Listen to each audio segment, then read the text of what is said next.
નમસ્કાર,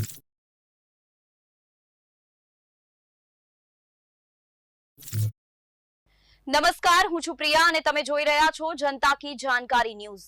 નજર કરીએ આજના સમાચારો। સુરેન્દ્રનગર ગુજરાત પોલીસ અને સુરેન્દ્રનગર જિલ્લા પોલીસ દ્વારા નવી ડિજિટલ ઈ-ચલણ પેમેન્ટ સુવિધાનો શુભારંભ કરાયો। સુરેન્દ્રનગરમાંથી મોટી માહિતી સામે આવી રહી છે। ગુજરાત પોલીસ અને સુરેન્દ્રનગર જિલ્લા પોલીસ દ્વારા નવી ડિજિટલ ઈ-ચલણ પેમેન્ટ સુવિધા સત્તાવાર રીતે શરૂ કરી દેવામાં આવી છે। હવે નાગરિકોને ઈ-મેમો ભરવા ટ્રાફિક પોલીસ કે પોલીસ સ્ટેશનમાં જવાની જરૂર નહીં રહે। ગુજરાત પોલીસ દ્વારા એસબીઆઈ સાથે મહત્વપૂર્ણ MOU કરવામાં આવ્યું છે, જેના આધારે હવે દંડની રકમ સીધી મોબાઈલમાંથી જ ભરી શકાશે। નાગરિકો SBI YONO, Google pay, phone pay જેવી એપ્લિકેશનમાં જઈ ગુજરાત ઈ-ચલણ સર્ચ કરી વાહન નંબર અથવા ઈ-ચલણ નંબર નાખી તરત જ ફાઇન ભરી શકશે। ઈ-ચલણ ઇસ્યુ થયાના 90 દિવસની અંદર ઓનલાઈન ચૂકવવાની સગવડ મળશે। આ સુવિધા શરૂ થતાં નાગરિકોને લાઇનમાંથી મુક્તિ, સમયની બચત અને વધુ પારદર્શક સેવા મળશે। સુરેન્દ્રનગર રિપોર્ટર મહેશભાઈ।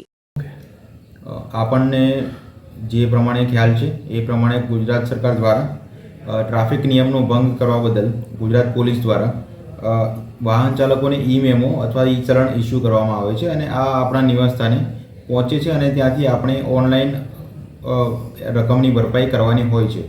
અત્યાર સુધી એવું હતું કે આ જે ઈ-મેમો ઇસ્યુ કરવામાં આવેલો છે ત્યાંના રકમની ભરપાઈ આપણે M-પરિવહન જે વેબસાઇટ છે એના ઉપર જઈને અથવા તો ક્રેડિટ કાર્ડ અથવા તો ડેબિટ કાર્ડ દ્વારા કરી શકતા હતા, પરંતુ ગુજરાત સરકાર દ્વારા સ્ટેટ બેંક ઓફ ઇન્ડિયા સાથે MOU કરવામાં આવેલા છે અને આ MOU દ્વારા ભારત બિલ પેમેન્ટ સિસ્ટમ સાથે સંકળાયેલા જે મોબાઈલ એપ્લિકેશન છે જેમ કે ગૂગલ પે, ફોન પે અને યોનો એસબીઆઈ તેના દ્વારા પણ આપણે ઈ-મેમોના જે પણ રકમની ભરપાઈ કરવાની હોય છે તેની આપણે ભરપાઈ કરી શકીશું।